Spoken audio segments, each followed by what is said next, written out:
ते नमः. उपस्थित बंधू तथा भगिनी, मागील विवेचनात आपण पाहिलं की प्रत्येक व्यक्तीच्या पाठीमागे 3 प्रकारचे ताप लागलेले आहेत, ज्याला आधिदैविक, आधिभौतिक आणि आध्यात्मिक अशी नावं दिलेली आहेत. या आधिदैविकमध्ये निसर्गाचा कोप, मग वादळ असेल, पूर असेल, अतिवृष्टी असेल, स्वर्ग नरक हा विषय असेल, हे सगळं यामध्ये येतं. आधिभूत म्हणजे आमच्या भोवती जे सगळे प्राणी आहेत आमच्यासारखेच, ते जे आम्हाला त्रास देतात त्याला आधिभौतिक असं म्हटलेलं आहे. आणि आध्यात्मिक म्हणजे माझ्या इंद्रियाच्या संदर्भात मला जे निरनिराळ्या प्रकारचे रोग होतात ते, हे आपण पाहिलं. आता यानंतर आपल्याला जो प्रामुख्याने विचार करायचा आहे तो अत्यंत महत्त्वाचा आहे, आणि तो म्हणजे तुम्ही थोडं विचारून पाहिलं तरी चालेल. एखाद्या वेळा पुढच्या वेळेला एखाद्याकडे जायचं आणि म्हणायचं, हे पातंजल योगदर्शनाचं पुस्तक आहे, तू वाचतो का? हे गीतेचं पुस्तक आहे, वाचतो का? हा दासबोध आहे, वाचतो का? त्याच्याकडे 2 महिने काय 4 महिने ठेवलं तरी तो उघडून सुद्धा पाहणार नाही. का पाहणार नाही? कारण त्याच्या मनामध्ये हे समजून घेण्याची इच्छाच नाही. बरं, इच्छा नाही म्हणजे काय आहे? पूर्णापासून आले ढळ हे ढग, हे जाते पूर्णाकडे. हे जे जग आहे त्या पूर्णत्वाकडे जाणार आहे, हे त्याला माहितीच नाही. मी जिथून आलोय तिथं मला जायचंय, हा माझा प्रवास आहे. मी दिल्लीला जायचं ठरवलं तर 1 महिना आधी तिकीट काढतो, त्याला प्रस्थान म्हणतात. तसं माझ्या जीवनाचं ध्येय काय आहे हे सामान्य माणसाला माहीत नाही. त्याला वाटतं घरदार, आहार निद्रा भयमैथुनंच या 4 गोष्टी म्हणजेच मानवी जीवन आहे. मग मनामध्ये प्रश्न निर्माण येतो की अन्य प्राणी आणि तुझ्यात फरक काय? आहार निद्रा भयमैथुनंच या 4 गोष्टीमध्ये जर तू अडकलास तर तुझा आणि त्यांच्यामध्ये फरक काय?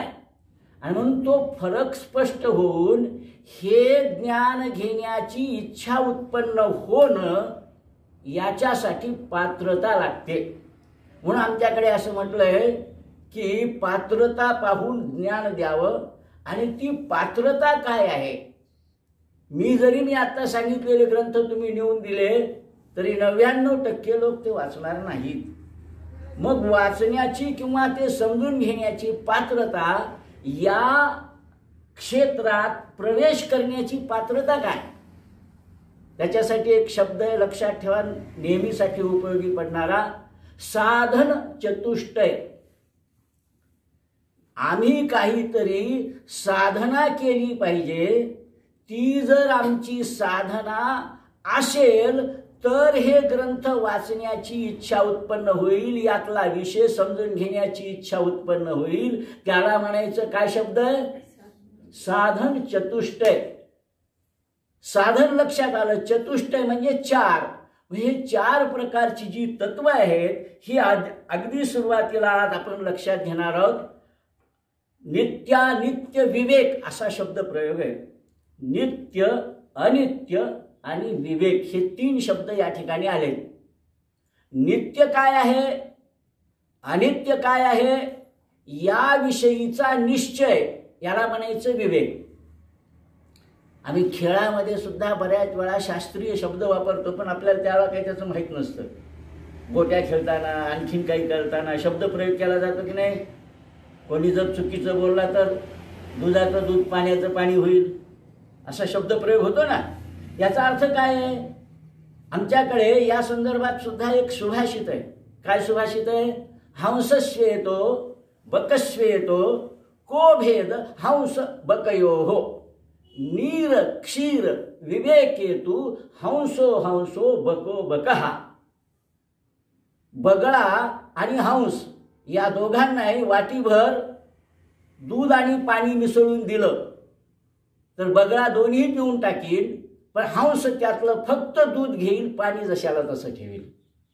म्हणजे जी गोष्ट माझ्या समोर आली ती करण्याच्या लायकीची आहे का नाही, करावी का करू नये, याविषयीचा निश्चय ज्याच्यातून होतो त्याला म्हणायचं विवेक. आता याला जर विवेक म्हणायचंय तर या विवेकाचा आत्मानात्म काय आहे, मी काय आहे आणि माझं ध्येय काय आहे, याविषयीचा विवेक म्हणजे आत्मानात्म विवेक. थोडक्यात उदाहरण देऊया. हा देह आहे. अजून 100 वर्षांनी मी इथं तुमच्या समोर प्रवचन करायला येणार आहे का, किंवा तुमच्यापैकी इथं कोणी येऊन बसणार आहे का, नाही. म्हणजे देह हा अनात्म आहे, म्हणजे परिवर्तनशील आहे आणि नष्ट होणार आहे, त्यामुळं तो टिकणार नाही. हा सांख्यवादाचा सिद्धांताचं चाललंय बरं का, त्याच्यासाठीच हे चाललेलं आहे. देह कसा आहे, अनात्म आहे. मग आत्म काय आहे तर म्हणाले आत असलेलं ईश्वरी तत्व काल होतं, आज आहे आणि उद्याही राहणार आहे. याच्यासाठी आमच्याकडे शब्द सनातन. जे काल होतं, आज आहे आणि उद्याही राहणार आहे, अशा कधीही नष्ट न होणाऱ्या तत्वाला सनातन तत्व किंवा सत म्हणतात. त्याच्यासाठी शब्द कोणता आहे, सत म्हणतात. मग ते जर सत आहे तर आम्ही काय आहोत, आम्ही असत आहोत. ते कधीही नष्ट न होणार आहे आणि आम्ही कालांतराने संपणारे आहोत. अशा प्रकारचा ज्याचा निश्चय झालेला आहे त्याला म्हणायचं आत्मानात्म विवेक. याला म्हणायचं विवेक. थोडक्यात लक्षात ठेवण्यासाठी, आत्मानात्म नाही लक्षात राहिलं तर विवेक कशाला म्हणायचं हे लक्षात घ्यायचं. हे झालं पहिलं लक्षण. दुसरं जे लक्षण सांगितलेलं आहे ते म्हणजे या ठिकाणी इह आणि परलोक याविषयीचा जो विचार आहे यामध्ये वैराग्य प्राप्त होणं. आता आपण काय पाहिलं, आत्मानात्म विवेक पाहिला. आणि मग एकदा जर आम्हाला कळलं की तेच सत आहे आणि बाकी सगळं परिवर्तन किंवा एक ना एक दिवस संपणार आहे, तर मग आम्ही जे कधीही न संपणार आहे त्याची प्राप्ती करायची का 2-4 दिवसांनी, आज आहे उद्या नाही होणार आहे त्याची प्राप्ती करायची. घरदार या सगळ्या गोष्टी तुम्ही क्रमाने करणारच आहात, त्या मिळणारच आहेत. पण आम्हाला त्या ईश्वरी तत्वापर्यंत जायचे असा विचार करून ह्या मिळणाऱ्या गोष्टी जेवढ्या मिळाल्या त्याच्यात समाधान मानून बाकी मिळवण्यासाठी, केवळ तेच मिळवण्यासाठी प्रयत्न करायचा नाही, तर ईश्वराच्या प्राप्तीसाठी प्रयत्न करायचा. याच्यासाठी काय पाहिजे तर म्हणाले वैराग्य पाहिजे. आता हा या परीक्षेला बसणारे समजा असं गृहीत धरू 50 जण आहेत, पण इथं उपस्थित किती आहेत, 5 ते 7 जण आहेत. का बरं? कारण त्यांच्याजवळ अजून आत्मानात्म विवेक आला नाही आणि वैराग्य नाही. की हे आम्हाला समजून घेतलं तरच माझं कल्याण होणार आहे, यात माझं कल्याण आहे हे त्यांना माहीत नाही.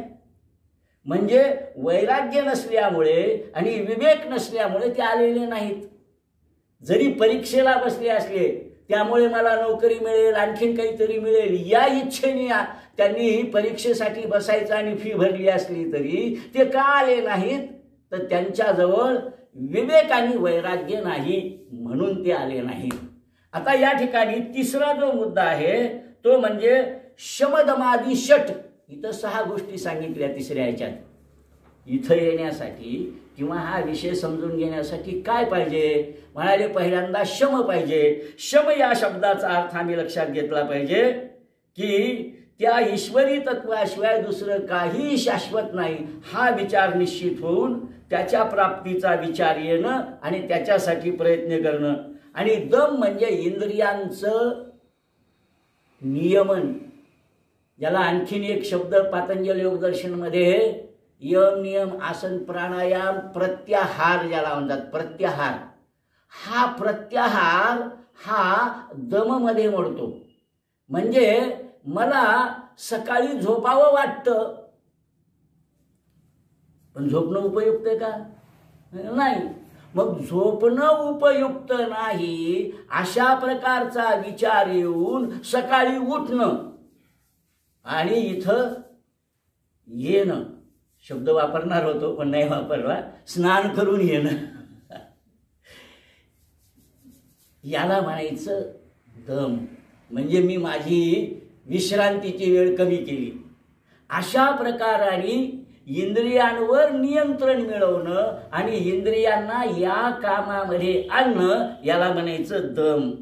आणि त्याच्यानंतर दम भरायचं नाही बरं का, तू आणखी वेगळा. इथला दम म्हणजे नियंत्रण, आम्ही आमच्या इंद्रियांवर नियंत्रण ठेवलं पाहिजे. आणि त्याच्यानंतर आहे उपरती. वैषयिक वस्तूंच्या मागून जे सुख मिळतं ते मिळवण्याची इच्छा कमी होणं. थंडी वाजते, अंगावर कपडे घालायला पाहिजेत, घातले पाहिजेत, पण मला याच प्रकारचे कपडे पाहिजेत. नाही, हे साधे कपडे आहेत ना, हेही तुझ्या शरीराचं रक्षण करतात ना, याच्यात मी समाधान मानलं पाहिजे. हा जो भाव आहे हा उपरती आहे. म्हणजे एक एक गोष्ट मला पाहिजे तेवढ्याच ठेवील, उरलेल्या सगळ्या काढून टाकील, त्याला म्हणायचं उपरती. ही अत्यंत महत्वाची आहे. आणि ह्या सगळ्या गोष्टी अंमलात यायच्या असतील तर त्याच्यासाठी काय पाहिजे तर म्हणाले तितिक्षा पाहिजे. म्हणजे जे द्वंद्व आहेत, हे करू का ते करू, शीत उष्ण किंवा सुख दुःख, या द्वंद्वांचा विचार न करता ते सहन करणं. सकाळी उठून इथं यायचंय, त्रास होणार आहे की नाही? एक मन म्हणतं की नाही जाऊ दे, काय करायचं इथं जाऊन, नंतर तर टेप होणारच आहे, ते आपल्यापर्यंत येणारच आहे. असा विचार येऊन न येणं काय कमी पडलं? तितिक्षा कमी पडली. तितिक्षा म्हणजे मी जे करायचं ठरवलेलं आहे त्याच्यासाठी जेवढे कष्ट पडतील तेवढे कष्ट मी केल्याशिवाय राहणार नाही, अशा प्रकारचा भाव. आणि त्याच्यासाठी जे कष्ट पडतील ते सहन करण्याची वृत्ती, सहन करण्याचा स्वभाव, याला म्हणायचं तितिक्षा. हे आपण लक्षात घ्यायचं. त्याच्यानंतर आहे, हेही अत्यंत महत्वाचं आहे, गुरुचा शब्द, शास्त्राचा शब्द हा प्रमाण आहे, त्याप्रमाणे वागेल. मला आज एखादी गोष्ट कळली न कळली हे असं असतं का? नाही. सांगितलंय ना, कोणी सांगितलंय? गुरुनी सांगितलंय. कोणी सांगितलंय? गीतेने सांगितलंय. कोणी सांगितलंय? ज्ञानेश्वरांनी सांगितलंय. असे जे आमचे संत आणि सद्ग्रंथ आहेत, या ग्रंथांवर आमची श्रद्धा असली पाहिजे, याला म्हणायचं श्रद्धा. श्रद्धामयोऽयं पुरुषः. ज्याच्याजवळ श्रद्धा आहे त्यालाच पुरुष, पुरुष म्हणजे स्त्री आणि पुरुष असा अर्थ नाही बरं का. पुर म्हणजे या देहाला म्हणतात, आणि या देहात जो राहतो त्याला पुरुष म्हणतात. मग स्त्रीच्या देहात तो आहेच आहे ना. म्हणून पुरुष हा शब्द केवळ इकडे बसले त्यांच्यासाठी नाही, हा सर्वांसाठी आहे. सांगायचं तात्पर्य काय आहे की अशा प्रकारची ज्याची श्रद्धा किंवा विश्वास आहे, श्रद्धावान लभते ज्ञानम. लक्षात घ्या, श्रद्धामयोऽयं पुरुषः श्रद्धावान लभते ज्ञानम. गीतेतले श्लोक आहेत, फक्त आता पाहिजे तेवढं चरण घेऊन मी सांगतोय. ज्याच्याजवळ श्रद्धा आहे आणि अर्जुनाप्रमाणे वृत्ती आहे. अर्जुन या शब्दाचा आहे आर्जव, मूळ शब्द आर्जव या शब्दाचा अर्थ आहे सरळपणा. ज्याच्या मनाचा सरळपणा आहे त्यालाच गुरुकडे गेल्यानंतर ज्ञान प्राप्त होईल. हा भाग या ठिकाणी लक्षात ठेवायचा. त्याच्यानंतर या षट मधलं 6वं आहे समाधान. तुकाराम महाराजांच्या एका अभंगाचा अर्थ तर इतका चुथडा करून टाकलाय, बाहेरच्या समाजवाद्यांनी साम्यवाद्यांनी, ठेविले अनंते तैसेची राहावे, चित्ती असू द्यावे समाधान. असं म्हटलं की त्यांना वाटतं आहे त्या स्थितीत राहायला संतांनी सांगितलं. यत्न तो देव जाणावा हे समर्थांचं वचन किंवा ह्या संतांच्या वचनाकडे दुसऱ्या कोणीच लक्षात देत नाही.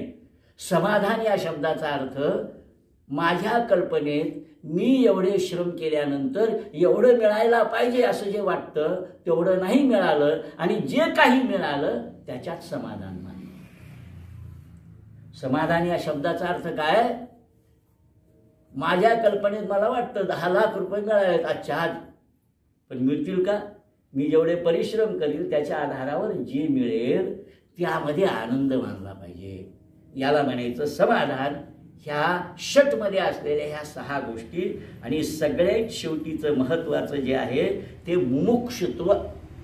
हे मला समजून घ्यायचंय. माझ्या जीवनाचं ध्येय घर मिळवणं, दार मिळवणं, कार मिळवणं नसून त्या परमेश्वराची प्राप्ती करून घेणार आहे. आणि त्या परमेश्वराच्या प्राप्तीत जे जे मी परिश्रम करून मिळेल ते मी मिळवीन, पण त्याच्यासाठी विचार करणार नाही, रडत बसणार नाही. जे मिळालं त्याच्यात समाधान मानेल. असं म्हणून माझं ध्येय हे तत्वज्ञान समजून घेऊन मोक्ष प्राप्त करण्याचा आहे. आणि मोक्ष म्हणजे मेल्यानंतर मिळतो तो नव्हे, तर याची देही याची डोळा पाहिनं मुक्तीचा सोहळा, अशा प्रकारचा आनंद की दुःखाचा प्रसंग येवो, आनंदाचा प्रसंग येवो, मी हुरळून जाणार नाही. अशा प्रकारची ज्यांची पात्रता झालेली आहे तेच इकडे येतील, बाकीचे येणार नाहीत. यासाठी हा विषय मी सुरुवातीला 5-10 मिनिट गेले तरी मुद्दाम आपल्यासमोर मांडलाय. आता आपल्याला आजच्या विषयाकडे जे वळायचं आहे ते आम्ही लक्षात घेऊया. काय बरं आम्हाला भगवंत सांगतात एका एका श्लोकाच्या संदर्भामध्ये आम्ही जर लक्षात घेतलं तर लक्षात येईल. आणखीन एक सरांनीही मागे सांगितलं होतं त्याप्रमाणे मी काही प्रश्न काढून आणलेले आहेत की या प्रश्नाची उत्तरं आम्हाला यामधून मिळवायची आहेत.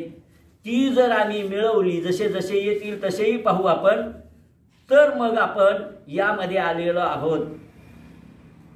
11व्या श्लोकापासून सांख्य तत्वज्ञान सुरू होतं,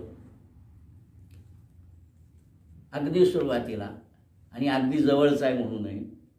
तुम्ही म्हणाल गीतेमध्ये शिव्या आहेत का?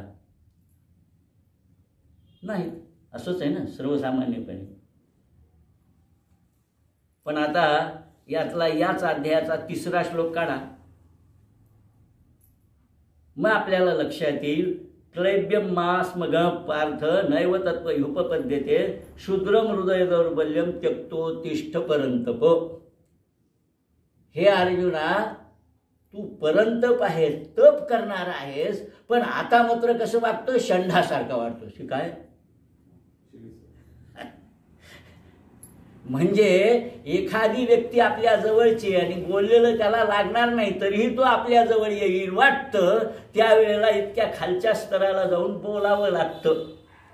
म्हणून सुरुवातीला अर्जुनाला खडसावण्यासाठी भगवंतानी सांगितलं, अरे षंढासारखा काय वागतोस?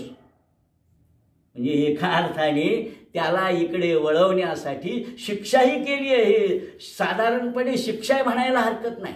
सांगायचं तात्पर्य काय आहे की भगवंतानी अर्जुनाचं मन इकडे वळावं म्हणून दिलेली ही शिवी आहे असं म्हणायला हरकत नाही. आणि अर्जुन इकडे वळलाय, नाही तर आम्ही म्हणून भगवंतानी दिले, आम्ही पळून जातील बाकीचे सगळे.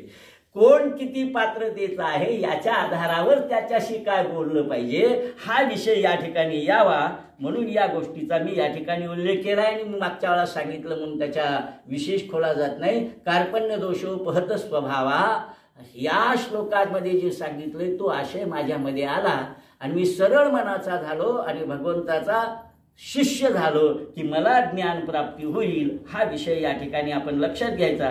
आणि आता 11वा जो श्लोक आहे जिथून या गीतेच्या तत्वज्ञानाला, सांख्य तत्वज्ञानाला सुरुवात होते, त्याचा पहिला निश्चय काय हे लक्षात घ्या. श्री भगवान वाच अशोच्यानन्वशोच्यत्वं प्रज्ञा वादांश भाषते गतासु न गतासु च नानुशोचन्ति पंडिताः. लक्षात घ्या भगवंत काय म्हणतात. हा विषय कुठल्याही संदर्भात पाया जर पक्का झाला तर इमारत पक्की राहील. म्हणून इकडे येण्याचा पायाच हा मुळी आहे हे या ठिकाणी लक्षात घ्यायचं. मग काय भगवंत म्हणतात ते लक्षात घ्या.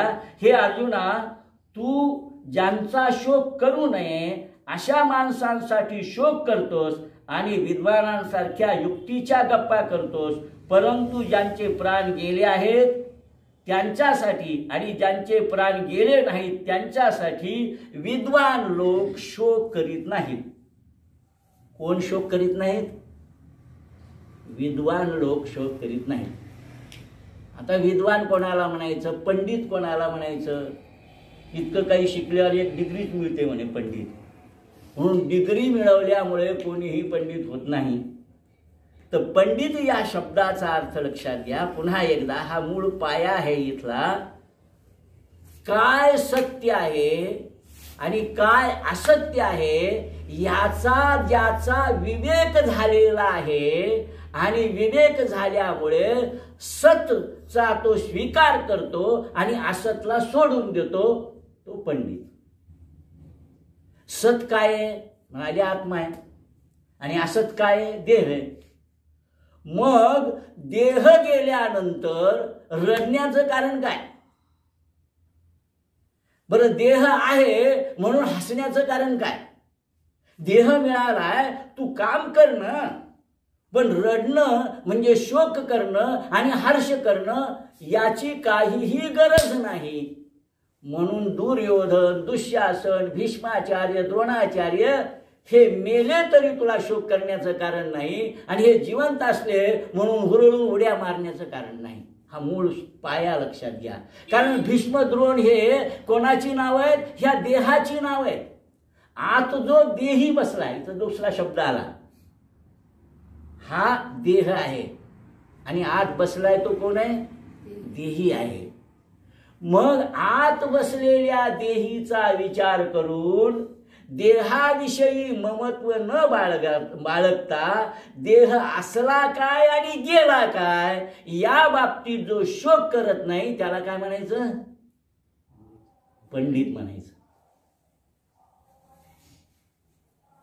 म्हणून पंडित होणं एवढी सोपी गोष्ट नाही. आता एक टोकाचं उदाहरण घडलेलं म्हणून सांगतात, मला आत्ता नाव आठवत नाही. एक उत्कृष्ट प्रकारचे गायक आणि पोचलेले म्हणजे खऱ्या अर्थाने पंडित, गायक आणि पंडित, त्यांच्याकडे नवीन 3 माणसं आले. त्यांची स्वतंत्र खोली होती, त्यांचं स्वतंत्र दारही होतं. 3 माणसं आले, म्हणाले महाराज आम्हाला काही गोष्टी समजून घ्यायच्यात गायनातल्या, समजून सांगता का? ते म्हणाले या. बसवलं. अर्धा 1 तास गायन झालं त्याचं. दोघांचे प्रश्नोत्तर झाले आणि आजूबाजूला पाहिलं तर लोक जमायला लागले. यांनी विचार केला हे लोक कशासाठी जमत आहेत. यांच्याशी बोलणं झाल्यावर हे बाहेर पडले आणि त्यांनी विचारलं हे लोक कशासाठी जमलेत. म्हणजे तुम्हाला माहित नाही का? आता तुम्ही बसला होता ना त्यांच्यासमोर. म्हणजे काय? अहो त्यांचा मुलगा गेलाय, 2 तास झाले. ज्यांचा मुलगा गेलाय 2 तास होऊन गेलेत आणि हे 1 तासाने आले आणि ह्यांच्यावर 1 तास गायनाची चर्चा केली. गेलाय ना, त्याच्या सगळ्या गोष्टी करणारे आहेत, मला तिकडे लक्ष देण्याची गरज नाही. आणि म्हणून याला न सांगता यांच्याबरोबर तत्वज्ञानाची चर्चा केली. हे कोणाकडून होऊ शकतं? पंडिताकडून. तर या प्रकारचा ज्याचा निश्चय झालेला आहे त्याला पंडित म्हणायचं. हे या 11व्या श्लोकाच्या दृष्टीने आपण लक्षात घेतलं. आणि म्हणून मग या देहाचे लाड करण्याची गरज नाही. याला पाहिजे ते द्यायचंय, लाड करायचे नाही हे वेगळं गोष्ट आहे, परंतु पाहिजे ते द्यायचंय. मुलगा म्हणतो चॉकलेट पाहिजे, द्यायचं नाही. पण शरीर पोषणासाठी म्हणाले 2 बदाम आणि शिरा द्यायचा, द्यायचा का नाही? द्यायचा. लाड करायचे नाहीत हे लक्षात घ्यायचं. त्याच्यासाठी सर्वस्व असं करायचं नाही. हा भाव लक्षात घेतला मग आपल्याला लक्षात येईल की हे तत्वज्ञान समजून घेण्यासाठी मी अगदी सुरुवातीला साधन चतुष्टय जे सांगितलं ते किती आवश्यक आहे हे आपल्याला लक्षात येईल. आता पुढच्या श्लोकांच्याकडे सर्वात महत्त्वाचा यातला जो श्लोक आहे 13वा, देहिनस्मन् तथा देहे कौमारम यौवनम जरा तथा देहांतरस प्राप्तिर धीरस तत्र न मुह्यति. या देहाच्या संदर्भामध्ये असत असल्यामुळे लाड का करायचे नाहीत या विषयीचा विषय इथं आलेला आहे.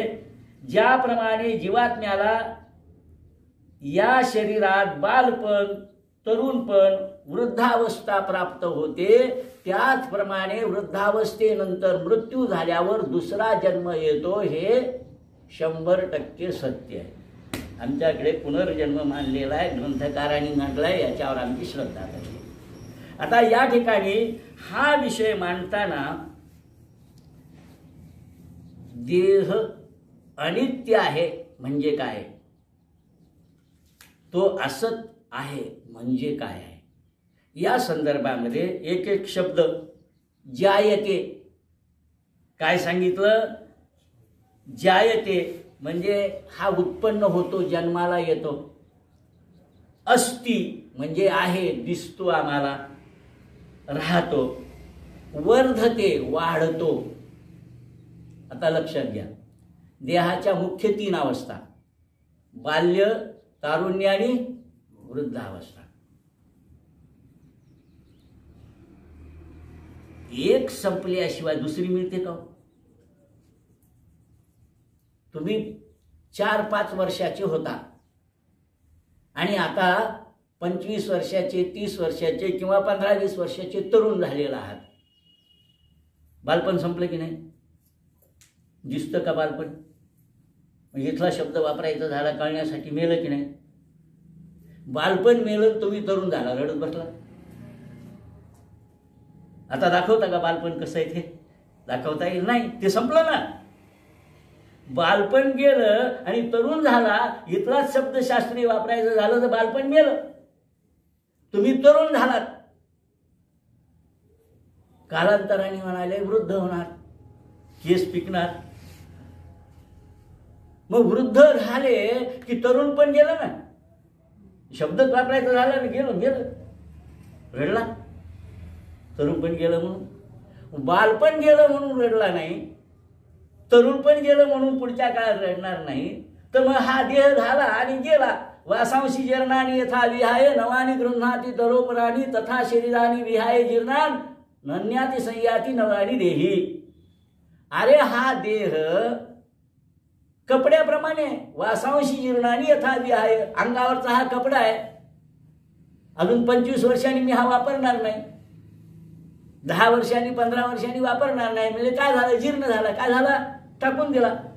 मग जीर्ण झालेला कपडा टाकताना रडत बसता तुम्ही.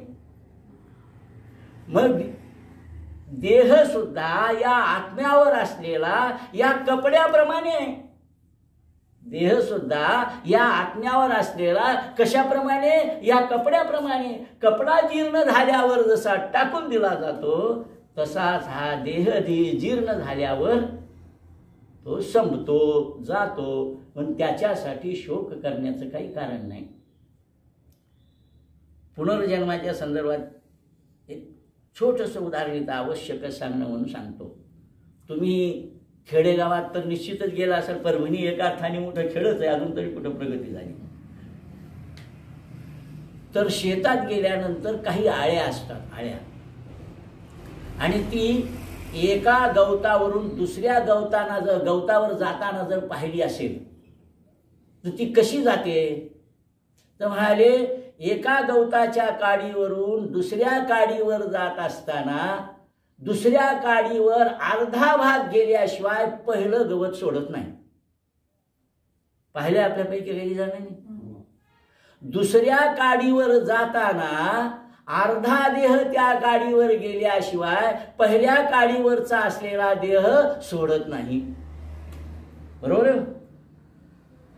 पहिल्या काडीवरचा देह सोडला म्हणजे तिला दुसरी काडी मिळाली. तसं हा देह गेला की दुसरा देह मिळणार आहे, त्याच्याशिवाय इथला प्राण जात नाही.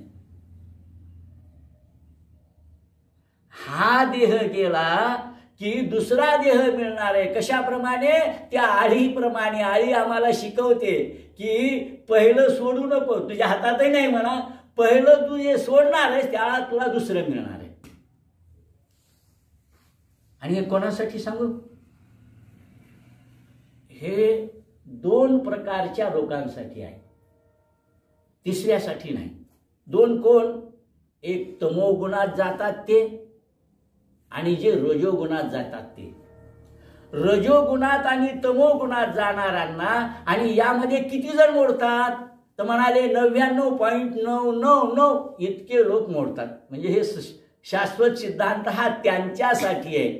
पण जे योगी आहेत, योगाची साधना करणारे आहेत, असे जे साधक आहेत तेही कसे, भगवंतांनी सांगितल्याप्रमाणे मनुष्यानाम सहस्रेषु, 7व्या ह्याचा विषय पण आत्ता इथं आलाय म्हणून सांगतोय, हजारात एखादा साधक आणि अशा हजारो साधकामध्ये एखादा सिद्ध, असा जो सिद्ध साधना करताना जातो तो मात्र अनेक काळ निरनिराळ्या मोठ्या लोकांच्या मध्ये राहतो आणि मग शुची नाम श्रीमतांगे योग भ्रष्टो विजायते, अशा परिस्थितीत हजारो वर्षानंतर तो जन्माला येतो. म्हणून थोर पुरुष नेहमीच नसतात, कालाकालात येतात, कारण ते हजारो वर्षानंतर येतात.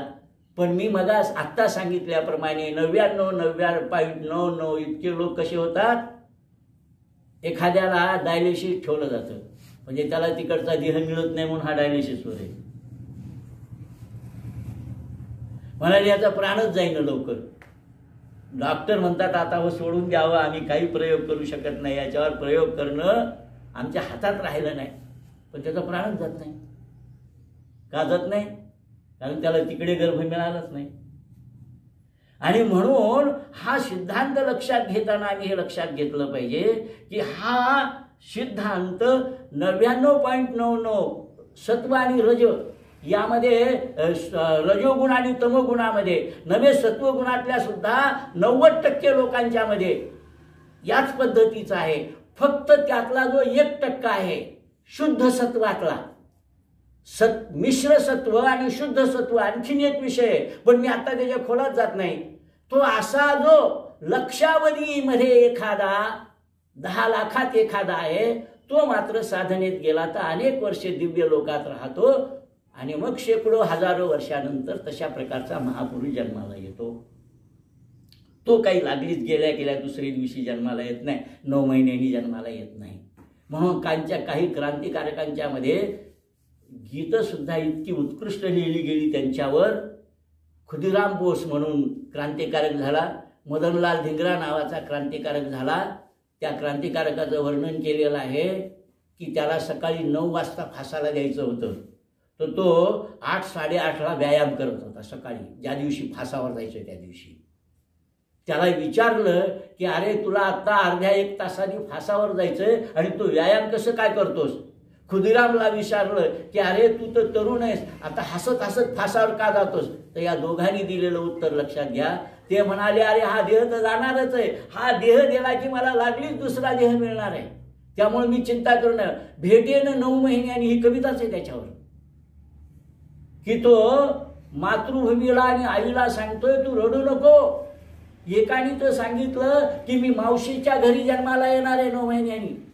अशा त्यांच्या ज्या कथा आहेत ह्या या 200 वर्षातल्या आहेत क्रांतिकारकांच्या संदर्भात. सांगायचं तात्पर्य काय आहे की मी जे आत्ता उदाहरण दिलं की एक आळी ज्याप्रमाणे आपला अर्धा देह पुढे गेल्याशिवाय मागची काडी सोडत नाही, तसं हा देह गेला की दुसरा देह मिळणार आहे 99.99 इतक्या लोकांना. म्हणून देहाची चिंता करायचं काही कारण नाही. मी गेल्यावर कसं होईल, अरे जसं व्हायचं तसं होईल, तुझ्यामुळे काही अडत नाही. म्हणून आणखीन एक कविता आहे भारत आंबेंची, जनपळ भर म्हणतील हाय हाय, रामकृष्ण ही आले गेले त्याविन जग क्या ओसची पडले, कुणी सदोदित सुतक धरले मग अटकले मज शिवाय काय, जनपळ भरवण्यातील हाय हाय.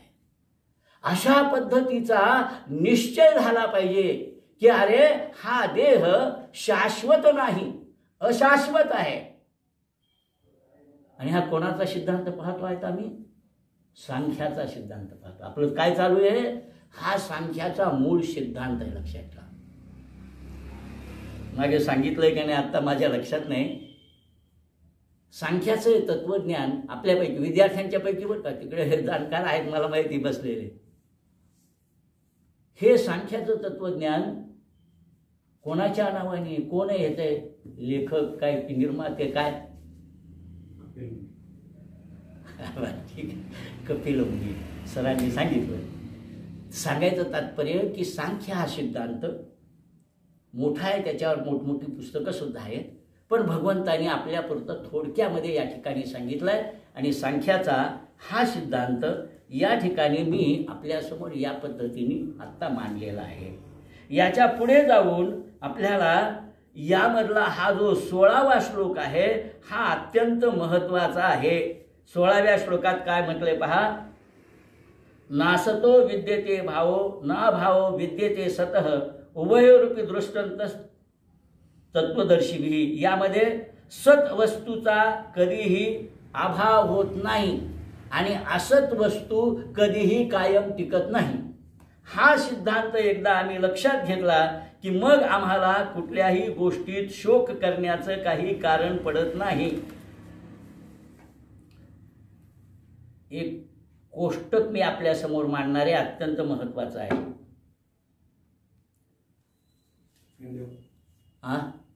नाही इथं सुरुवातीला 5 गोष्टी लक्षात घेऊ.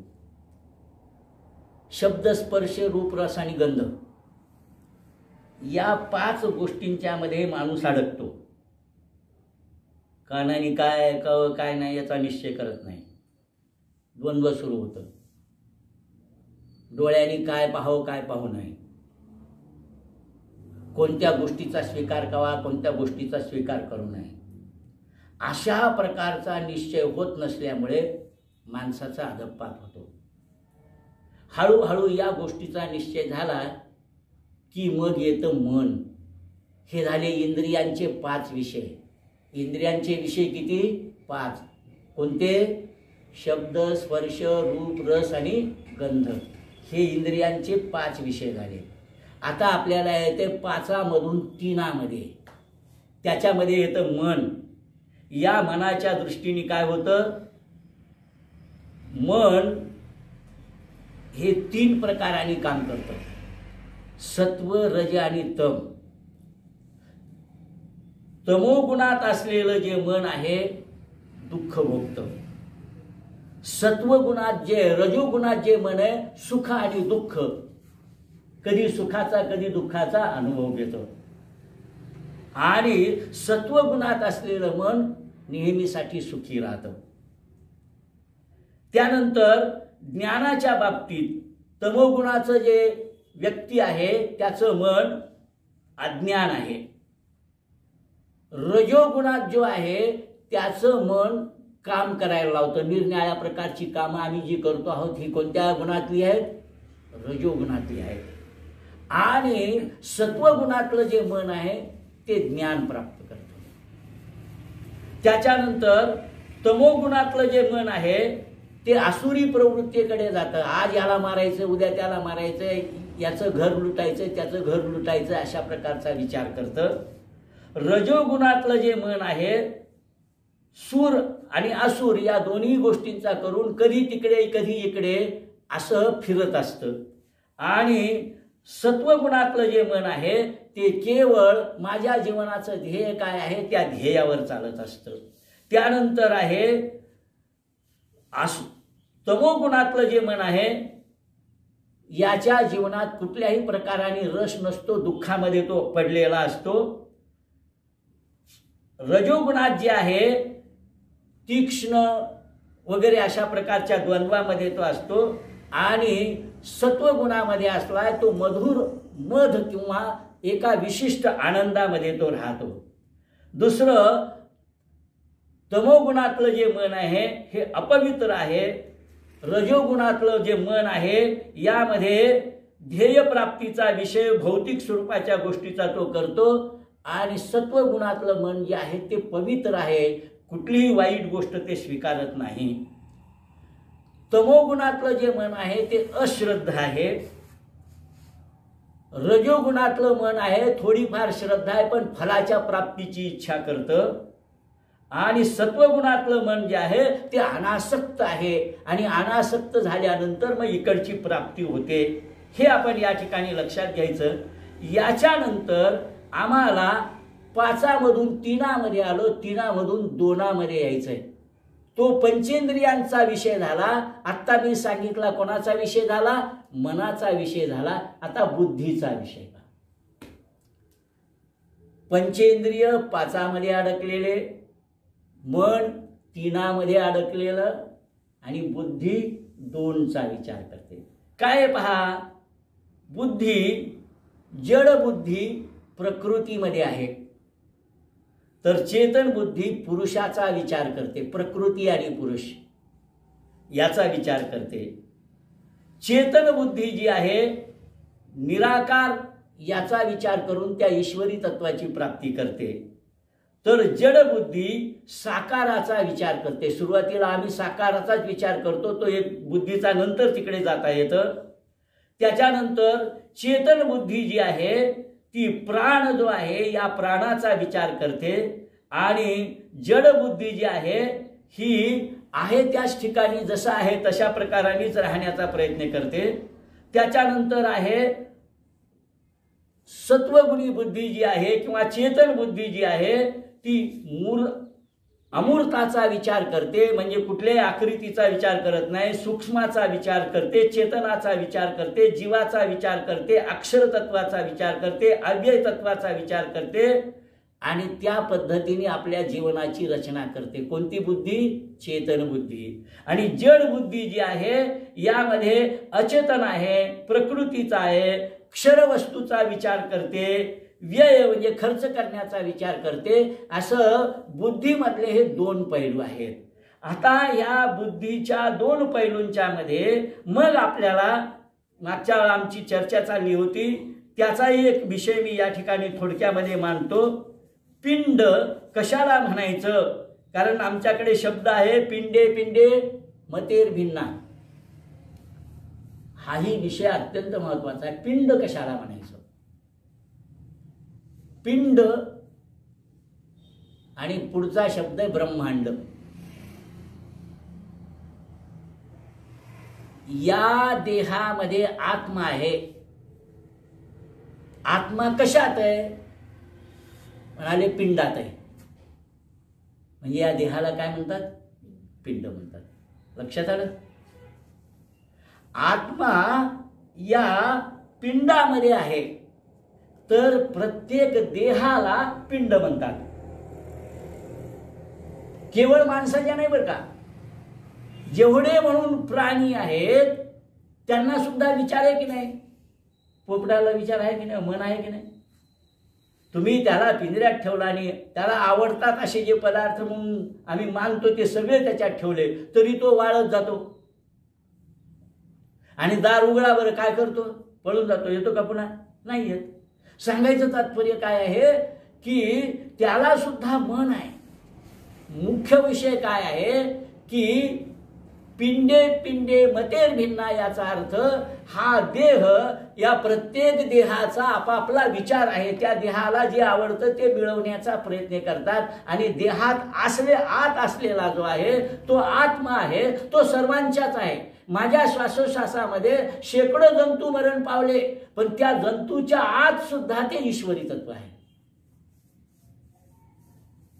तुकाराम महाराजांचा अभंग, विष्णुमय जग वैष्णवाचा धर्म, भेदाभेद भ्रम अमंगळ ऐकाजी तुम्ही, भक्त भागवत कराल ते हित सत्य करा, कोण्याही जीवाचा न घडो मत्सर, वर्म सर्वेश्वर पूजनाचे. या विश्वामध्ये सगळीकडे एकच तत्व भरलेलं आहे. त्याला कोणी विष्णू नाव देईल, कोणी शिव देईल, कोणी आणखीन नाव देईल. ती नाव आहेत, ते तत्व मात्र एकच आहे.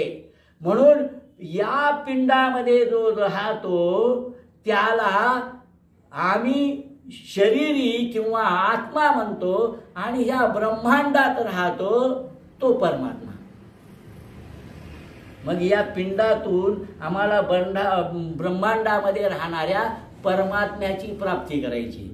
आणि महत हा जो शब्द आहे ना, ज्याच्याविषयी काही थोडंफार विश्लेषण करावं असं सरांनी म्हटलं होतं, त्या महत या शब्दाचा अर्थ आहे माझी जी आहे, जिच्या आधाराने मी काम करतो ती बुद्धी आहे.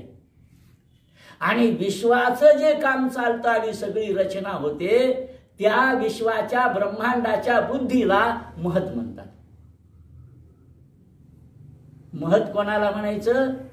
की ज्याच्या सगळ्या कल्पनेने हे सगळं विश्व उभं आहे त्याची जी बुद्धी आहे तिला महत म्हणतात, आणि माझ्याजवळ जी आहे तिला बुद्धी म्हणतात. तर हाही या ठिकाणी महत आणि या संदर्भातला शब्द आपण लक्षात घेतला म्हणजे या पद्धतीने आपल्याला या गोष्टीचं विश्लेषण करता येईल.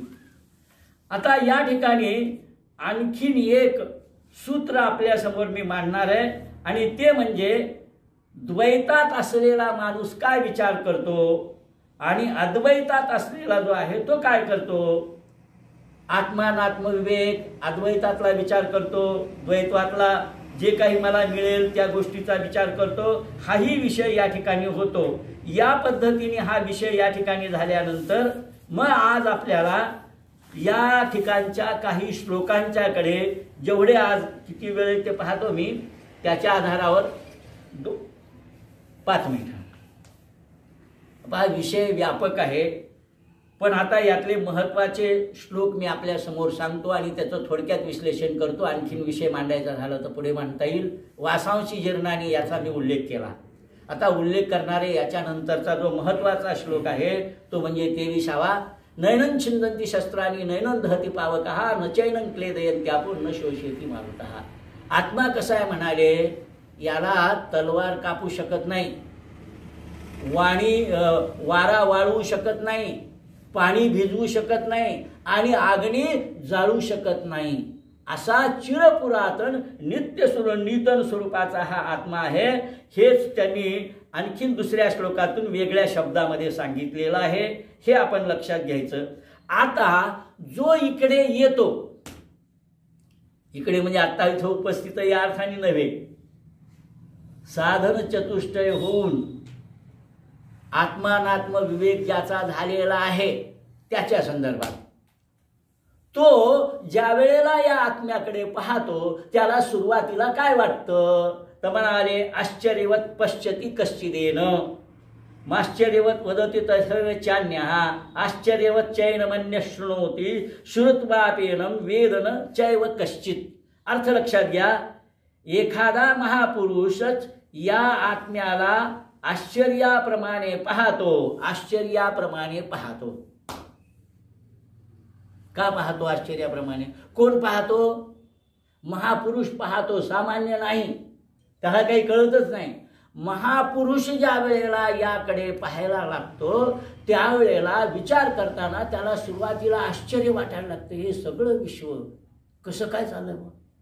सावरकरांची एक कविता आहे, ते त्या कवितेमध्ये म्हणतात आणि ती कविता सागरास या किंवा एकंदरीत त्यांच्या काव्यामध्ये त्यांनी म्हटलंय, हे जे सगळे तारे कुठून आले हे कळतच नाही. आकाश मार्गाने सीतेला पळवलं आणि त्यावेळा ती जी रडले त्याचे तारे झाले असंही त्यांनी त्याच्यात वर्णन केलेलं आहे. आणि पुढे ते म्हणतात की हे कसं निर्माण झालं याविषयी किती विचार केला तर लक्षात येत नाही आणि म्हणून त्याला आश्चर्य उत्पन्न होतं की हे सगळं एवढं कोणी उत्पन्न केलं. अहो मला एक घर बांधायचं म्हटलं तर अवघड जातं आणि ह्यानी तर हे एवढं सगळं निर्माण केलंय ब्रह्मांड, यामध्ये कसं आहे पुन्हा अवघड आहे समजून घ्यायला.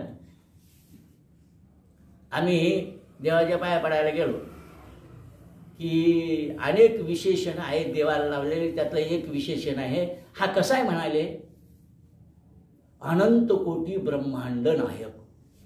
कसा आहे? अनंत कोटी ब्रह्मांड आहे.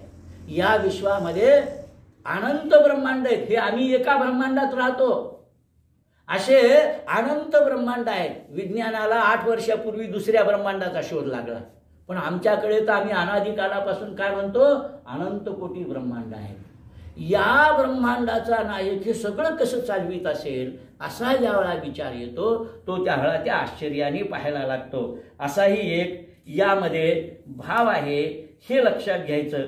यामधला आणखीन महत्वाचा जो शब्द आहे अर्जुनाच्या संदर्भात, हतो वा प्राप्येशी स्वर्ग, हतो वा प्राप्येशी स्वर्गम जित्वा वा भोक्षसे महिम तस्मात उत्तिष्ठ कौंतेय युद्धाय कृत निश्चय. लक्षात घ्या, इथं आणखीन एक विषय मांडायचा आहे, पण विषय मांडायला सुरुवात केली की वेळ जाईल म्हणून मी थोडक्यात सांगतो.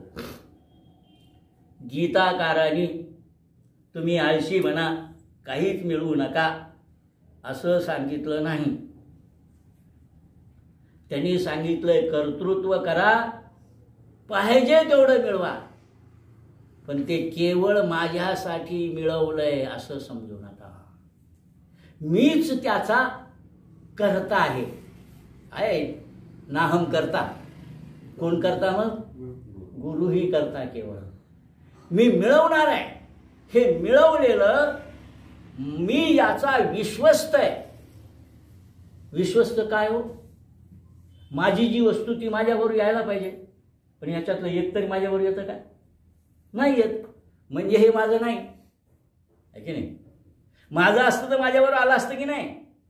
मग माझ्याबरोबर येत नाही याचा अर्थ मी याचा कोण आहे? विश्वस्त आहे. हे मला मिळालेलं आहे, मी माझ्या कर्तृत्वाने मिळवलं असं म्हणतो. असं 2 मिनिटासाठी गृहीत धरलं तरी ते सगळं तुझ्यासाठी नाही. म्हणून रचना करताना आमच्या शास्त्रकारांनी सांगितलं, जे काही मिळवशील त्यातला 1/6 तरी नाही, जाऊ द्या 1/12 तरी मी ज्या समाजात राहतो त्या समाजासाठी खर्च केला पाहिजे. हा भाव या ठिकाणी आम्ही या लक्षात घ्यायचा. म्हणून अर्जुनाला इथं काय सांगितलं? तुला जे वाटतं ना आम्ही विजयी होऊ का ते विजयी होतील? अरे मी तुझ्याबरोबर आहे, तुझा विजय निश्चित आहे. पण गृहीत धर तुझ्या म्हणण्याप्रमाणे आम्ही विजयी होऊ का ते विजयी होतील, त्यावेळेला सुद्धा तुला विचार करण्याचं काही कारण नाही. हतो वा प्राप्येशी स्वर्गम. जर युद्धामध्ये मारला गेलास तर काय होईल? स्वर्गाची प्राप्ती होईल. म्हणून आज सैनिक जे लढतात ना या भावनेने लढतात. मी देशासाठी लढतोय आणि मला भगवंताची प्राप्ती होणार आहे, स्वर्ग प्राप्ती होणार आहे. जितवा वा भोक्षसे महिम. जिंकलास तर या ठिकाणचं राज्य उपभोगशील. आणि म्हणून यापैकी काही घडलं तरी तुझा फायदाच आहे. आणि कोणत्या युद्धात? धर्मयुद्धात बरं का, मारामारीत नाही. मारामारीत जो जातो तो एखाद्या वेळा पिशाच्य योनीमध्ये जातो. तो माझा आत्ताचा विषय नाही. सांगायचं तात्पर्य की अशा प्रकारचा विषय या अध्यायामध्ये. आता यामधला 47वा श्लोक अत्यंत महत्वाचा आहे, पण आपल्याला आत्ता त्याचा विचार करणं जमणार नाही. म्हणून अजून याच्यावर एक व्याख्यान ज्यावेळा होईल त्यावेळा तो असा विषय आपण हातो कर्मण्येवाधिकार असते मा फलेषु कदाचन मा कर्मफल हेतुर् मा ते संगोस्त कर्मणी. हा जो श्लोक आहे हा श्लोक या सगळ्या सांख्य सिद्धांताच्या मध्यवर्ती आहे. हा आपण समजून घेतला पाहिजे. त्याचं विवेचन थोडंसं जास्त करावं लागणार असेल. पुढच्या वेळा पाहू.